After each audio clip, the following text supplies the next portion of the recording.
Estas 2 horas de rabiosa actualidad.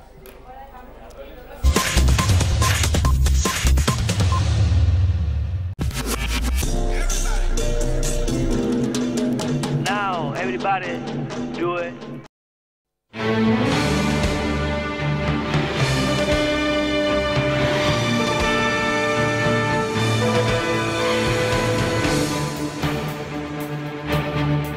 Evidentemente hay situaciones de tensión grave, pueden dar lugar a corralitos, como se ha visto en experiencias latinoamericanas, en Grecia, de forma que es una posibilidad, un riesgo que existe. Indígenas, decir jefes Madrid, PP, PSOE, Podemos, decir que gran corte de manga. Nueva advertencia a la Generalitat. No son opiniones, no son interpretaciones. Tanto la Unión Europea como las organizaciones de la banca, el Banco de España, tras analizar los pros y contras de la independencia de Cataluña, advierten de sus riesgos. La reacción de los separatistas, reírse de esos argumentos, desdeñarlos y asegurar que quieren influir espuriamente en el voto libre de los catalanes. Ahí queda eso. 5W, Beatriz Rojo, buenas noches. Empezamos con el qué. Buenas noches, Gonzalo. Existe riesgo de corralitos si Cataluña se independizase. Palabras del gobernador del Banco de España, quien ha recordado que este hecho es propio de escenarios de tensión grave, como ocurrió en Latinoamérica y recientemente en Grecia. Escenario que el propio Luis María Linde califica de poco probable, ya que afirma que no cree que se acabe produciendo la independencia de Cataluña. En todo caso, el horizonte separatista es claro: 18 meses desde el próximo 27 de septiembre.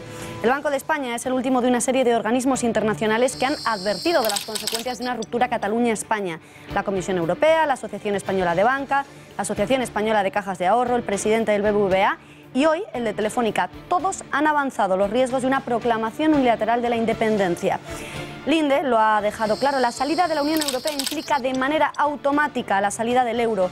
No hay opción a negociar, a reconsiderar posiciones. Así lo establecen los tratados. Otra cosa es la manera y el tiempo en que se negocie una futura reincorporación. Ante estos hechos no hay argumentos o interpretaciones posibles que refuten tales evidencias. Estas evidencias sometidas al análisis en el editorial de Eduardo García Serrano.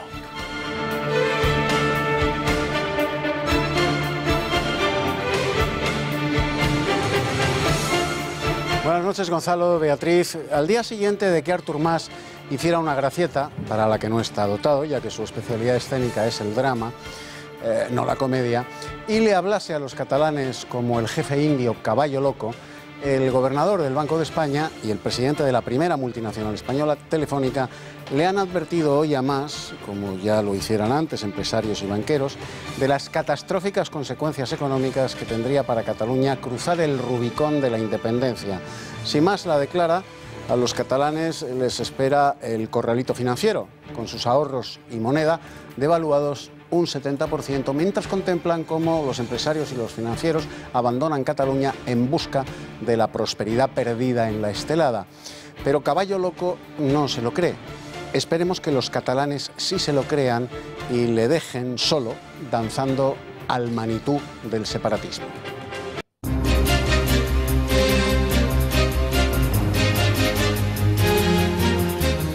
Misa del Papa Francisco en la Plaza de la República de Holguín, Cuba, ciudad que recibe por primera vez la visita de un pontífice. En su segunda homilía en la isla, el Papa ha animado a ir más allá de las apariencias y de lo políticamente correcto, a la par que ha tenido un especial recuerdo para los jóvenes. Según el Santo Padre, un pueblo que no se preocupa de ellos es un pueblo sin futuro. A su vez, el que recuerda que un joven que no es capaz de soñar está cerrado en sí mismo. El viaje pastoral nos deja de momento imágenes como esta, la del encuentro del Papa con el dictador Fidel Castro en su residencia oficial, o las misas multitudinarias que Francisco ha oficiado o está oficiando en tierras cubanas. La Seguridad Social expedienta al Partido Popular por el despido de Bárcenas, un despido que la justicia ha considerado improcedente y fraudulento al dar de alta al extesorero con un sueldo de 21.000 euros al mes sin actividad conocida. El vicesecretario de Comunicación del PP, Pablo Casado, ha reconocido que el partido actuó equivocadamente y de buena fe, dice, al cotizar por el extesorero cuando había sido ya despedido. Lo que ha quedado claro es que cotizó equivocadamente y de buena fe. Pensaban que era lo correcto. Nosotros respetamos las resoluciones judiciales y evidentemente lo que tenemos que dejar claro es que no se ha cometido ningún fraude. 2 policías heridos tras recibir varios botellazos en el transcurso del desalojo de una casa ocupa en Madrid. De momento tan solo hay un detenido, aunque 24 personas más han sido identificadas. Hasta el lugar de los hechos ha tenido que trasladarse una ambulancia del SAMUR para atender a 4 vecinos que han sufrido ataques de ansiedad.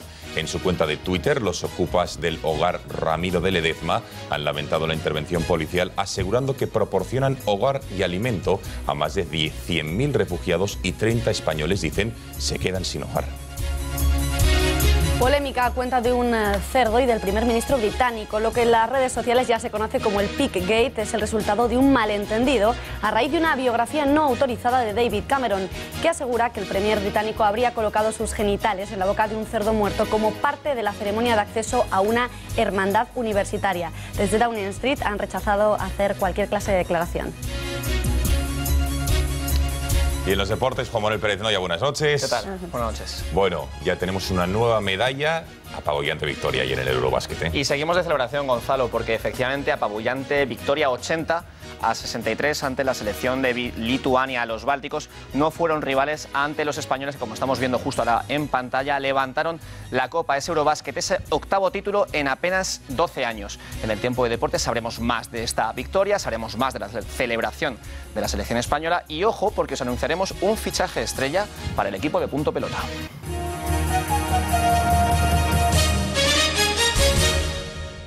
Evidentemente hay situaciones de tensión grave, pueden dar lugar a corralitos, como se ha visto en experiencias latinoamericanas, en Grecia, de forma que es una posibilidad, un riesgo que existe, evidentemente.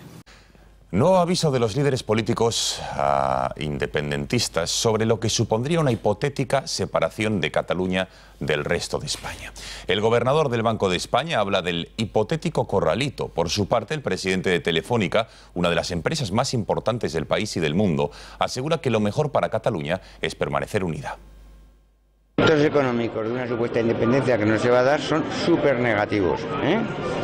Y entonces esto es inviable.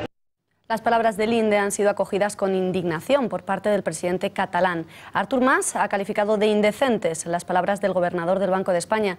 Mas ha ido más allá al asegurar que si en la negociación de la independencia de Cataluña con el resto de España no hay voluntad de diálogo por parte del Estado, quizás dejan sin pagar la deuda económica que tienen con todos los españoles.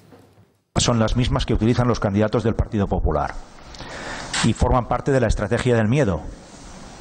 Forman parte de atemorizar a la gente de Cataluña antes de que vote. Esto no es información, es intoxicación. Y lo saben. Por su parte, el candidato de la coalición Catalunya Sí que es Pot, formada por Podemos, asegura que se podría producir un corralito debido a las tensiones, pero lo califica de eventualidad. Sí, efectivament, podria ser una eventualitat.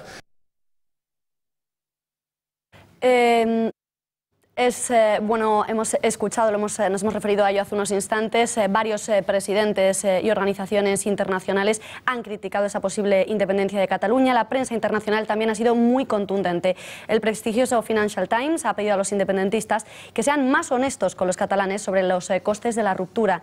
Inciden en el hecho de que en caso de separación saldrían del euro y debería ser aceptada nuevamente. Según el rotativo británico, esta decisión generaría muchas incertidumbres en los mercados y provocaría una gran crisis constitucional. Además, el Financial Times asegura que los independentistas no estarían legitimados para proclamar la secesión unilateral si no consiguen al menos el 50% de los votos.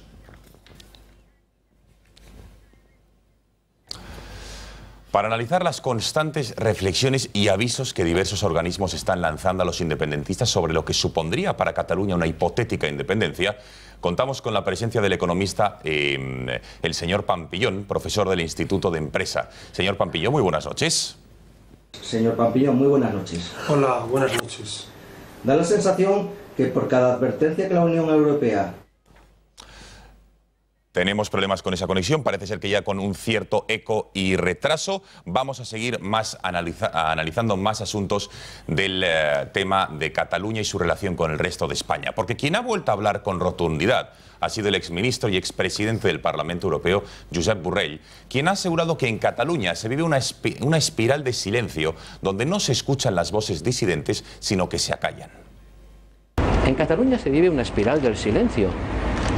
las voces disidentes no se escuchan, se acallan. Y yo, bueno, mire, este libro lo escribimos porque lo hemos hecho dos catalanes. Eso decía Borrell. Quien no considera que el futuro gobierno catalán tenga mucho recorrido es el candidato del Partido Popular, Xavier García Albiol. Como máximo da un margen de un año a la amalgama de lista liderada por Romeva. Por supuesto de que se confirmaran las encuestas y la candidatura de Artur Mas, la candidatura independentista rupturista, fuera la más votada, si se confirmaran estas encuestas, yo estoy absolutamente convencido que esta legislatura no tiene más de un año de vida. Esto decía García Albiol. Atentos a lo que van a escuchar ahora. Una de las líderes de Podemos en Cataluña y miembro de la candidatura de Catalunya Sí que es Pot, Meritxell Genao, en un míting este fin de semana, ante un comentario nada ofensivo de un miembro del público, le contestó, pensando que el micrófono estaba cerrado, con un insulto. Vean. Aquesta és la nostra gent i som imparables. ¡Fuera nuestra gente! Tenim una setmana en la que ens hem de deixar la pell encara més.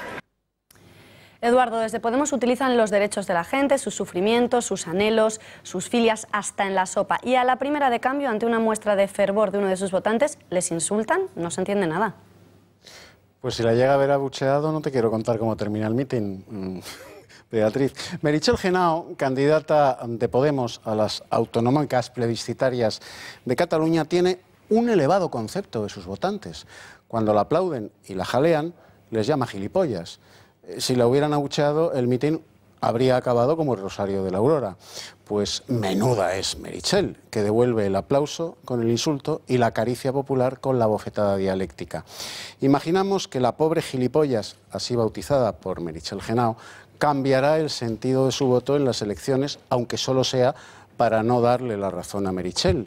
De lo contrario, la candidata de Podemos no tendría que pedir perdón, pues su adjetivo habría definido la actitud del votante al que llamó gilipollas.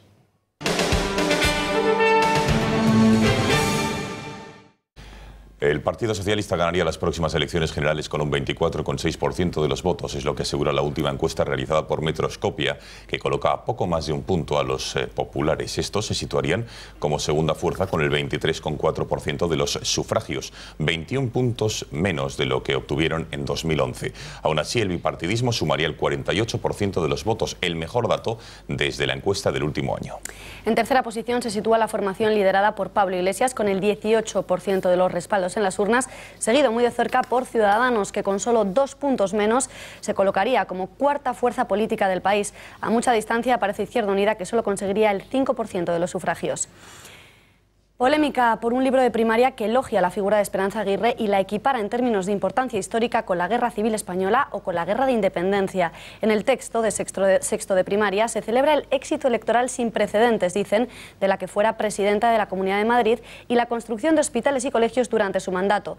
Desde la Federación de Padres piden su retirada inmediata, mientras que la protagonista asegura que el libro tan solo dice la verdad.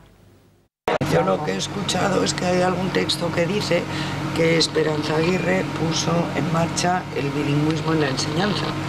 Como yo creo que es verdad, pues si a ustedes les parece que es mentira, pues discútanlo. Yo creo que no se dice nada más que la verdad. Ni 5 minutos de mi vida me he sentido español. Palabras de Fernando Trueba mientras recogía el Premio Nacional de la Cinematografía. El director de Belle Époque o Too Much se despachaba así frente al ministro español de Cultura, Íñigo Méndez de Vigo.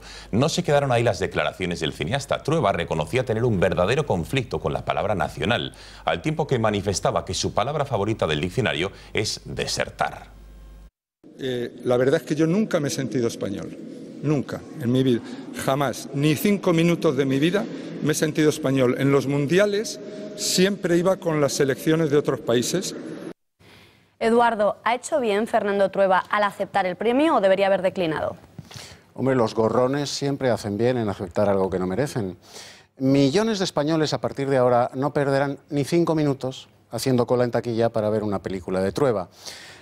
También decenas de productores no perderán ni 5 minutos en evaluar la posibilidad de financiar una película de Trueba. Pero esta Trueba le da igual, porque sus ganancias no están ni en la taquilla ni en la producción privada, están en la subvención pública. Más de 4 millones de euros de los impuestos de los españoles, a los que desprecia, han ido a parar a sus opulentos bolsillos a lo largo de su carrera. Trueba desprecia a España y a los españoles, asegurando no haberse sentido como tal ni 5 minutos a lo largo de toda su vida. Pero no renuncia al cheque de 30.000 euros que acompaña al Premio Nacional de Cinematografía, sobre el que escupió mientras el ministro de Cultura hacía el ridículo detrás de él, sin atreverse a arrebatarle ni el premio ni el cheque.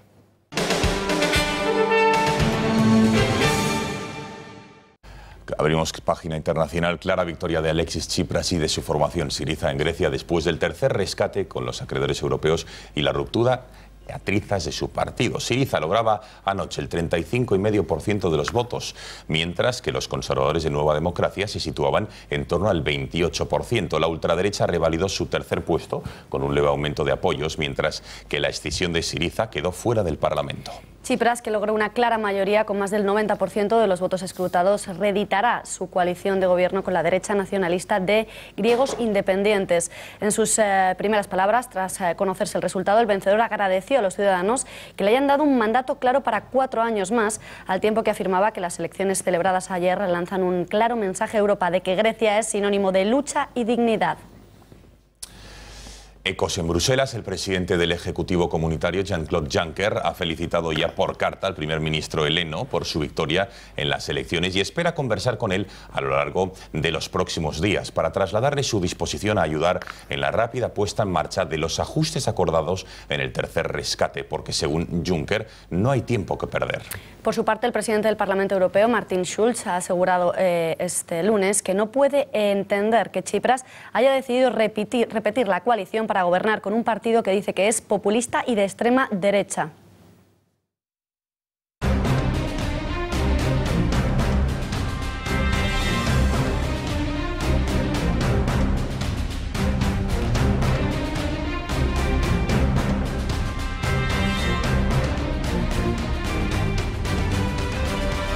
Es lunes, toca nuestra cita semanal con nuestra sección Un Mundo en Guerra, que como saben en las últimas semanas está dando mucho de qué hablar. Saludamos ya a nuestro colaborador habitual, es experto en seguridad internacional y también en nuestro país, se llama Bruno Navarro, a quien ya saludamos. Bruno, buenas noches. Buenas noches, Gonzalo. Buenas noches. Bueno, llevamos 24 horas, milagroso, en las que no llegan incesantes noticias de Siria, de los refugiados. Nos han dado una pequeña tregua, pese a que el fenómeno y este conflicto sigue ahí.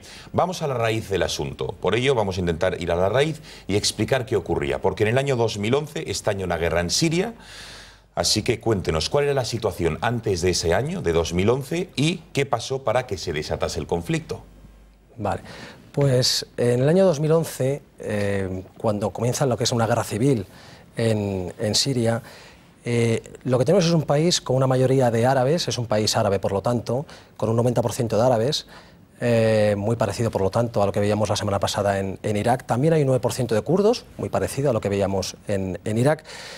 Y los asirios, que veíamos que la mayoría de los cristianos en Irak eran asirios, aquí en cambio solo hay un 1% de asirios. Luego podríamos pensar habrá pocos cristianos. No es así, aquí hay una diferencia en Siria. Y es que si bien la mayoría de la población, y hablando de religiones, es musulmana, y la inmensa mayoría de esos musulmanes, o la mayoría, son sunitas, un 72%, el resto de musulmanes son chiitas, y es importante esto porque una rama del chiismo, que es el alauismo, los alauitas son una minoría en el país, pero son la minoría, la élite que gobierna el país con Bashar al-Assad como presidente. Y luego tenemos un 12% de cristianos, es mucho más de lo que tenemos en Irak, y se ha podido mantener además así gracias a que es un Estado laico, no es un Estado islámico, es un Estado laico donde se respetan a las minorías religiosas, con todo lo malo que puede tener Assad. Aquí no hay blancos y negros, como nos quieren vender mucho desde nuestra propia postura oficial europea occidental. Hay grises, ¿no? Hay libertad religiosa y los cristianos están perfectamente integrados en el país, ¿de acuerdo? En el ejército, en la política, en la economía, etcétera. Con lo cual un 12% era un 30% en el año 20, ha ido bajando, pero aún así son una parte importante. Y ante este panorama, esta es la radiografía del país, ¿qué ocurrió en el año 2011 exactamente? ¿Por qué se desata esa guerra civil? Se desata por unas causas internas y externas. Las causas internas son muy parecidas a lo que ocurrió esos años en la primavera árabe en otros países, ¿no? como en Túnez, como en Libia, como en Egipto. Hay una falta de libertad evidente, es decir, son regímenes con una democracia bastante discutible, pero lo son todos, son la mitad de los, casi podríamos decir, los países, o todos los países de la región y la mitad de los del mundo. Hay una juventud que cada vez es más mayoritaria y poca esperanza de vida, se reproduce muy rápido y hay una mitad de la población que es joven y que está generalmente en paro, ¿vale? No tienen trabajo y están buscando que las cosas cambien, ¿no? Si esto no funciona o no me dan trabajo, tengo que cambiar. Por lo tanto, había una necesidad de cambio. Y hay unas causas externas, que es el ejemplo de las primaveras árabes. Si en el resto de países está funcionando, lo hago aquí también. Bruno, hoy tras 4 años de guerra y de enfrentamientos y con la aparición del Estado Islámico, ¿cuál es la situación? La situación es que esas manifestaciones que dieron lugar a una represión del sistema, y se equivocó Assad, no estuvo acertado, y aparte de que no fuera bueno, la represión brutal que realizó no fue inteligente. Esa represión dio lugar a un levantamiento popular. Occidente ayudó siempre al bando contrario a Assad por unas cuestiones de geoestrategia, le interesaba atacar al chiismo, atacar a Irán, entonces por lo menos fortaleció con entrega de armas y formación a los rebeldes, que no eran precisamente moderados, como se quiere decir, algunos sí, muchos otros no. Llegamos incluso al punto, nos acordamos, cuando el tema de las armas químicas, los ataques químicos, de casi bombardear a Assad, atacar y destruir el régimen, lo cual habría sido tremendo. Ahí fue una victoria de Rusia, una victoria diplomática que salvó la situación, y lo que nos encontramos ahora es un avance del Estado Islámico en gran parte del país, incluso venciendo en ocasiones a las tropas de Assad. Recordamos Palmira recientemente. Pero también hay una cierta victoria de Assad respecto al resto de rebeldes. Es decir, se han repartido el pastel entre el Estado Islámico y el gobierno Assad, triturando, por así decirlo, a una gran parte de los rebeldes moderados. Entonces, esta es la situación, la realidad del conflicto, entonces, con los miles de refugiados que han huido. ¿Cuál es la solución al conflicto? ¿Cuál sería? Porque, por ejemplo, el otro día el señor al-Assad acusaba a Occidente diciendo: oye, si queréis que se acabe esta guerra civil, dejad de apoyar al terrorismo en mi país. O sea, ¿cuál está siendo la posición de Occidente y cuál es la solución al conflicto en Siria? Vale, la posición de Occidente, que está cambiando últimamente, era de buenismo suicida, es decir, si Assad es un dictador o un pseudodictador, vamos a ayudar a aquel que se le enfrente, con lo cual es buenismo, no es realismo, ¿vale? Y es lo que decía antes, de frenar el chiismo, ¿vale? Esa era la posición. Y la posición de Rusia, del otro bloque, es ayudar a su aliado. Rusia solo tiene una base militar fuera de Rusia en todo el mundo y está en Siria, la base naval de Targus. Es fundamental. Es su salida al Mediterráneo si cortan la salida del Mar Negro por los Dardanelos. Con lo cual es fundamental, es su socio socioeconómico, sociopolítico, y le quiere proteger. Ahora mismo tenemos unos 300.000 muertos ya en esta guerra, tenemos 7 millones de desplazados internos, 5 millones de refugiados externos, que estamos sufriendo ahora mismo nosotros también ese tema. Y multitud de bandos. No hay dos bandos, no hay los pro-Assad, los anti-Assad, hay varios, como hemos visto, ¿de acuerdo? Varios bandos. El bando de Assad, con todos sus aliados, incluidos los cristianos, el bando del Estado Islámico, el bando de Al-Qaeda, que no se lleva bien con el Estado Islámico y que está apoyado por Turquía y por Arabia Saudí. Y hay otros bandos, como son los kurdos, que también hacen su guerra aparte, y luego los rebeldes, que podríamos decir moderados. Con lo cual es un lío bastante grande. Y ante tu pregunta de cuál es la solución pasa por negociar con Assad. Es decir, es el poder hegemónico en la parte libre, si consideramos no libre la parte que está tomada por el Estado Islámico, con lo cual es el poder hegemónico. Hay un cierto Estado de Derecho en la zona bajo su control. Naturalmente hay cosas que no están bien, pero es el hombre con quien negociar con él, negociar con Irán. Llegar a un acuerdo con Arabia Saudí y Turquía, que no están por la labor. Y naturalmente, cuando hablamos de tropas sobre el terreno la semana pasada, de que hay que entrar en Irak, el Estado Islámico está a caballo en tantos países. Si se entra por el Estado Islámico, hay que entrar en Siria, de la mano de Assad. Y es posible que también de los kurdos y de algunos rebeldes que acepten llegar a un acuerdo. Es muy complejo llegar a un acuerdo, pero... Bruno, vayamos al conflicto de refugiados, vamos al origen. ¿Qué es un refugiado y cómo lo recoge el derecho internacional? ¿Cómo se le reconoce a alguien que es un refugiado? Vale, el refugiado no es algo nuevo, la legislación que tenemos, pero la última, está basada en el artículo 13 de la Constitución, que reconoce que hay que legislar esto. Esto se legisla en diversas leyes anteriores, naturalmente a la Constitución, y posteriores, y la última es la Ley 12 de 2009. Que es la que trata esto exactamente. Copia la definición de refugiado del convenio internacional, convenio y protocolo internacional, son del año 50 y 60 respectivamente, del Estatuto de Refugiado. No está firmado por todos los países, la mayoría, todas las monarquías del Golfo no la han firmado ninguno, de hecho no están aceptando ningún refugiado, pero España sí. ¿Qué es lo que dice? Y lo mejor es leerlo. Refugiado es toda persona que, debido a fundados temores de ser perseguida por motivos de raza, religión, nacionalidad, opiniones políticas, pertenencia a determinado grupo social, de género u orientación sexual, se encuentra fuera del país nacionalizada y no puede, o a causa de dichos temores, no quiere acogerse a la protección del país. Y esto es lo complicado. ¿Cómo diferencia un refugiado de un inmigrante por motivos económicos? Porque tiene que tener fundados temores. ¿Cómo juzgo yo, cómo interpreto yo si tiene o no tiene fundados temores? En ocasiones es muy fácil y en ocasiones no es tan fácil. Un refugiado, cuidado, cuando concedemos a una persona el estatus de refugiado, no puede ser expulsado bajo ningún concepto.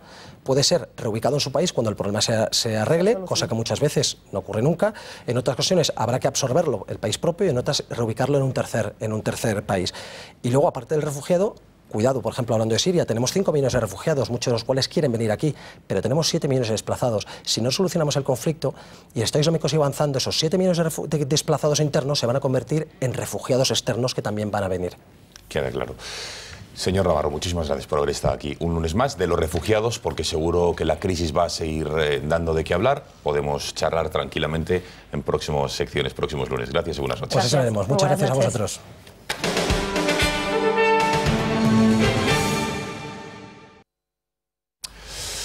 ¿Qué es lo que ha pasado en Grecia? ¿Por qué Syriza ha vuelto a ganar con un escueto margen estas elecciones? ¿Por qué tan solo ha ido a votar un poquito más del 50% de la población helena, sabiendo todo lo que hay en juego o lo que había en juego en los próximos meses? Para analizar toda esta situación tenemos conexión con el analista internacional Florentino Portero, a quien ya saludamos. Señor Portero, muy buenas noches. Muy buenas noches. Bueno, Syriza, como estamos comentando, ha vuelto a ser la fuerza más votada después de estos polémicos o sonados 6 meses en los que ha llevado las riendas del país. ¿Cómo interpreta esta victoria del partido de Alexis Tsipras? Bueno, yo creo que se han dado varios elementos que son complementarios y que sumando uno con otro nos ayuda a entender el resultado. Lo primero ha sido que una parte muy importante de la población se ha abstenido de ir a votar. Sencillamente ha asumido que, siendo Grecia un país soberano, el ejercicio de la soberanía está suspendido. Las decisiones realmente importantes que se van a tomar sobre Grecia las van a tomar gente que no son griegos y que además ni siquiera están en Grecia, sino en Bruselas. Hoy Grecia vive en un protectorado de la eurozona y son los líderes de la eurozona los que tienen que tomar decisiones. Entonces, ¿para qué ir a votar si lo que voten finalmente no es relevante? Lo segundo que tenemos que valorar es que la sociedad griega asume que sus partidos políticos son tan corruptos como incompetentes y que qué más da a quién se vote si otros van a decidir. Lo llamativo en el caso de Tsipras es que siendo una formación, digamos, que acaba de llegar al poder y a pesar de que no ha cumplido ni mucho menos sus objetivos, todavía consigue despertar esperanza entre sus afiliados y sus votantes, pensando que es lo menos malo que puede ocurrir. Que es verdad que sus líderes ni mucho menos han conseguido lo que buscaban, pero que por lo menos están intentándolo de la mejor manera posible. Movilización del voto de izquierdas, absoluta desmovilización y desamparo del voto de derechas y reconocimiento, al fin y al cabo, de que lo que vaya a ocurrir con Grecia lo van a decidir en otras partes. Señor Portero, y a partir de ahora, ¿qué cree que va a hacer Tsipras? ¿Va a seguir a pies juntillas lo que le diga la Unión Europea o va a volver a su mensaje frentista? Bueno, a la vista de lo que ha ocurrido recientemente, han aprendido que no tienen más opción, una vez que asumen que quieren estar en la eurozona, que seguir las reglas de la eurozona. Todos sabemos que son muchos los líderes políticos, incluso países, que forman parte de este área monetaria, que consideran que cuanto antes se vaya a Grecia, mejor para todos. Pero hoy por hoy se ha impuesto la tesis de que Grecia es rescatable y de que si Grecia asume su responsabilidad podrá ser un miembro medianamente serio y leal de la zona. Insisto, las dudas son muchas, son muchos los líderes que consideran que más tarde o más temprano Grecia tendrá que salir. Tendrá que salir, con lo cual, si en enero podíamos decir que el efecto Tsipras-Syriza sí que fue un terremoto para el resto de España, para el resto de Europa, perdón, en España en concreto, con partidos de parecida índole, ¿a día de hoy cree que también puede tener ese refuerzo en las urnas de Syriza un reflejo similar al que tuvo en enero en nuestro país? Hablando claramente en Podemos, ¿se puede beneficiar? ¿Puede haber un efecto contagio positivo para la formación de Pablo Iglesias? Bueno, yo creo que durante unos meses lo que estaba ocurriendo en Grecia tenía un impacto muy importante sobre el espectro del votante de izquierdas en España. Muchos de ellos pensaban que el Partido Socialista ya era una fuerza irrelevante y que Podemos de verdad podía echar un pulso a los líderes de la eurozona y lograr unas condiciones distintas. Ese era, en esencia, el mensaje que enviaba Pablo Iglesias a sus votantes y a sus posibles votantes. Bueno, lo ocurrido en Grecia demuestra exactamente lo contrario. Es decir, que uno puede decir lo que quiera en un discurso, al final esto es un problema de matemáticas, es un problema de cálculo y la eurozona va a invitarnos a salir antes que a cambiar de política. Yo creo, por lo tanto, que el efecto que tuvo ya no lo va a tener y que ahora el votante de izquierdas será más realista, asumirá más claramente que los márgenes de maniobra dentro de esta zona monetaria son francamente limitados. Clarísimo, señor Portero, muchas gracias por haber atendido los micrófonos de este informativo y muy buenas noches. Encantado, muy buenas noches.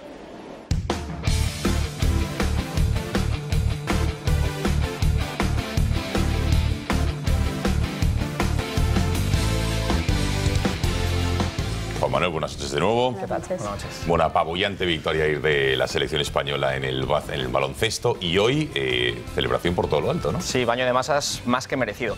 Como decíamos antes, al comenzar este informativo, Gonzalo, la selección española se impuso 80-63 a Lituania, se llevó el Eurobásquet 2015 y hoy tocaba celebrar. Ahí estamos viendo primero al Palacio de la Moncloa, donde el presidente Rajoy ha recibido a todos los jugadores, se ha hecho, como no, la foto oficial con el trofeo, que después se ha levantado en la Plaza de Callao en un multitudinario homenaje. Allí ha estado Cristina Porta, nuestra reportera de Punto Pelota, en un reportaje que le recomendamos y que veremos en apenas unos minutos. Estamos viendo a Pau Gasol, el pívot catalán, el pívot de la selección española, fue elegido el MVP de este torneo. Cuando recogió el trofeo, como estamos viendo justo ahora mismo en pantalla, el pabellón de Lille le abucheó. Estos abucheos han sido bastante comentados, no solamente le abuchearon en este instante, también cuando se levantó el trofeo e incluso durante el himno. Bueno, pues Felipe Reyes, el capitán de la selección española de baloncesto, fue bastante irónico con estos pitos de la afición gala. Vamos a escucharle cuando llegaba a sala de prensa después del partido. ¿Son franceses o qué? ¿Ya o hay que esperar? ¿No hay españoles? Bueno, pues Pau Gasol, ya pasada esta resaca, pasado el título, la celebración, acaba de subir hace unos instantes una foto a su cuenta personal de Instagram que estamos viendo. Me pone la piel de gallina, de corazón. Muchísimas gracias por los especiales que nos hacéis sentir. Sois la mejor afición. Campeones de Europa Callao. Habrá que ver si el pívot catalán puede jugar los Juegos Olímpicos de Río el año que viene, que es el próximo objetivo de esta selección española de baloncesto, que lo ha ganado todo en los últimos 15 años. Y nos vamos ahora hasta el fútbol. El Barcelona ganó, el Real Madrid también, el Atlético hoy también hizo sus deberes y el Barça, por tanto, sigue en solitario comandando la Liga BBVA por delante del resto de sus rivales. Ayer, aparte de imponerse 4-1 al Levante con bastante claridad, fue noticia que Messi volvió a fallar un penalti, aunque eso sí, luego marcó dos golazos, un gol de penalti y un golazo, y que Ter Stegen cometió un fallo en la portería. Al acabar el partido, fue preguntado al respecto Luis Enrique, el técnico del Barça, que opinó así acerca de esos dos errores de sus jugadores. Escuchémosle. No le hace humano porque luego mete 2 goles, hace una asistencia, o sea que de humano tiene muy poco. Si fuera otro portero te diría que sí, pero conociendo a Marc, al revés, fluye la confianza en su organismo, o sea, no va a haber ningún problema. Vale. Bueno. Pues con respecto al FC Barcelona, aparte de esas declaraciones de Luis Enrique, también hoy se ha pronunciado Javier Tebas. Tebas ha estado presente en la presentación de la mascota, la nueva mascota de la Liga de Fútbol Profesional, Capi, en un divertido reportaje. Han estado allí María Morán y Aida Ruiz, lo veremos apenas también en unos minutos en Punto Pelota, pero como decimos, Tebas ha hablado de una hipotética independencia de Cataluña. ¿Qué pasaría con el Barça si Cataluña se fuera de España, del resto del país? Escuchemos. Sí, bueno, los que gobiernan actualmente Cataluña se separan de España o de lo que quede de España, ¿no? Como he dicho, no sería España, porque yo no entiendo Cataluña, España sin Cataluña, ni Cataluña sin España, pues no pueden jugar la Liga, la legislación se lo impide. Bueno, y Gonzalo, tranquilo, que no nos vamos sin hablar del Real Madrid, que hoy se ha hecho su foto oficial, como estamos viendo, las bromas al respecto de ese rapado de Isco, bromas también durante la captación de esa imagen, Florentino Pérez entre sus capitanes y Rafa Benítez entre Cristiano Ronaldo y Gareth Bale, las dos estrellas del Real Madrid. Tenías que dar ese tinte blanco, claro que sí, Juan Manuel. Bueno, oye, que nos has anunciado en titulares un gran fichaje bomba para Punto Pelota. Nosotros también fichamos. ¿A quién? Podemos decir mejor dicho. Podemos decir ya el nombre. Aparte de una alineación de gala formada por Kiko Matamoros, Ulises Sánchez Flor, Ramón Fuentes, David Sánchez, Mata Llanas y Alonso Caparrós, que vuelve a presentar nuestro programa. Podemos anunciar ya que se incorpora al equipo de Punto Pelota Gonzalo Miró. Así que en apenas unos minutos podemos verle. Pues en bueno, le veremos, sin lugar a dudas. Gracias, Juan Manuel. A vosotros. Gracias. Beatriz, nos vamos. Será a las 9 menos cuarto en Punto Pelota hasta las 10 de la noche. Después el Gato al Agua. Gracias. Hasta luego, gracias por su confianza. Ya saben que la información vuelve mañana puntualmente a las 8 de la tarde. Que tengan una muy buena noche. Hasta mañana.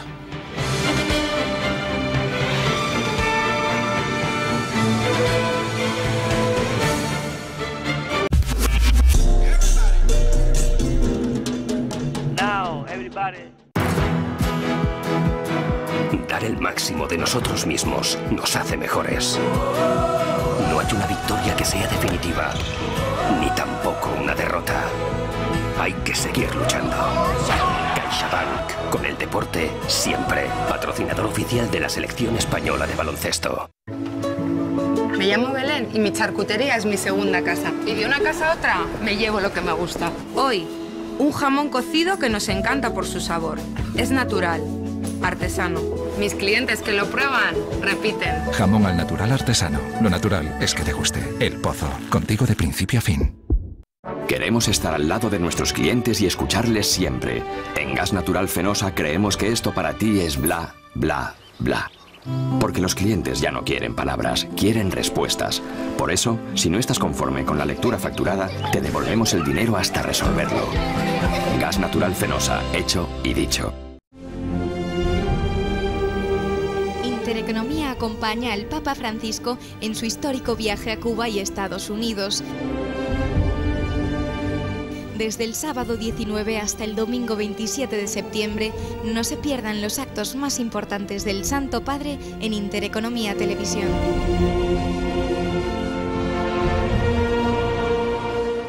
Una velada en Restaurante Portonovo se transformará en un momento especial en nuestros salones o en nuestra terraza, disfrutando de nuestros platos que le evocarán los sabores y las texturas del mar de la tierra de Galicia. Si lo que prefiere es tomarse un aperitivo o disfrutar de una comida informal, podrá hacerlo en nuestras zonas de mesas altas, tanto en el interior como al aire libre. Restaurante Portonovo, en la salida 10 de la A6. Por fin ha llegado. La energía que enciende tu vida. Sé inteligente. Y cambia ya tu luz y el gas. Con un 20% de descuento. Sobre tu tarifa ahorro. Contrata ya Intereconomía Energía. Y llama ya al teléfono 91 193 1600. O déjanos tu teléfono en nuestras webs. Y nosotros te llamamos. Ahorrarás apoyando a tu grupo. Cambia ahora a Intereconomía Energía. El Grupo Intereconomía pone a su disposición el fondo editorial de la biblioteca Homo Legends, libros de calidad excepcional que hay que tener en la biblioteca. Cada semana podrá adquirir 4 libros por 49 €, gastos de envío incluidos, más una figura de El gato al agua, obras imprescindibles como Tiempos modernos, de Paul Johnson, Plaza del Castillo y Diccionario para un Macuto, de Rafael García Serrano, o El Catecismo de Suma Teológica.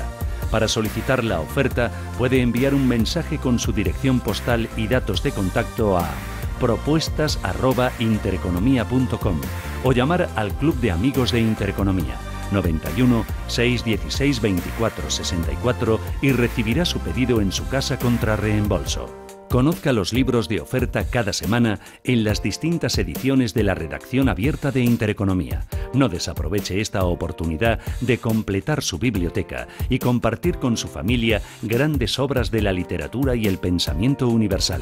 También puede adquirir ejemplares sueltos por 12 euros cada uno, gastos de envío no incluidos.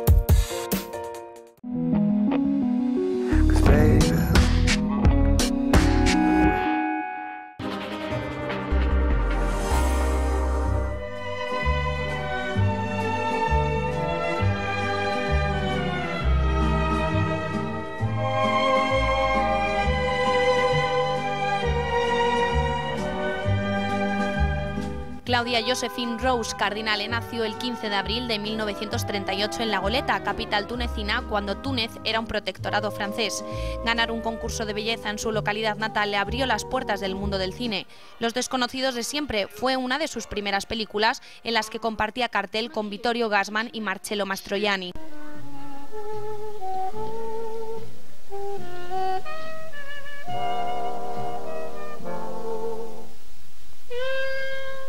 Con Vittorio Gassman volvió a coincidir en Rufufú da el golpe en 1959 y un año después llegaría una de las películas míticas de su filmografía, Rocco y sus hermanos, una de las obras maestras de Luchino Visconti con Alain Delon de protagonista. E questi sono tutti fratelli tuoi?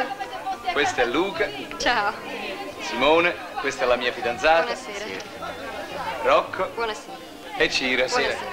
Lasciate tutto qui, accomodatevi, venite dentro. Forza, ragazzi. Forza. En 1963, Marcello Mastroianni se convertía de nuevo en compañero de reparto gracias a 8 y medio, título imprescindible en la carrera de Federico Fellini, en la que la actriz tiene un papel precioso y fundamental. Aprite! Tutti giù! Scendete, parlate tra di voi!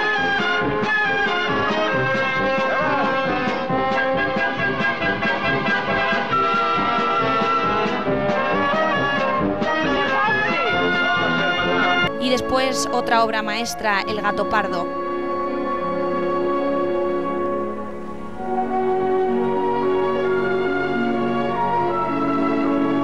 Una vez más, de la mano de Visconti, Claudia brillaba con luz propia en este épico retrato de la familia del príncipe de Salina en medio de los tumultuosos acontecimientos de Sicilia de 1860.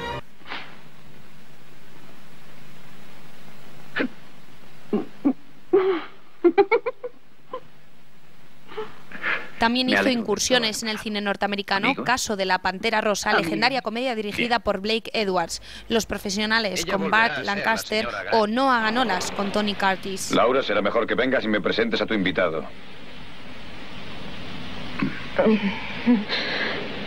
Sí, te presento al señor... Carlo Caulfield. Carlo Caulfield, el señor Rob Prescott. ¿Cómo está usted? Pues muy bien. Claro que tengo días buenos y días malos, pero estoy muy bien. ¿Y usted? Sin embargo, su carrera en Hollywood no fue muy intensa porque no tenía intención de dejar Europa y porque tampoco dominaba el inglés. De este modo aparece en Sandra, nuevo trabajo a las órdenes de Visconti, o La chica de la maleta de Valerio Zurlini.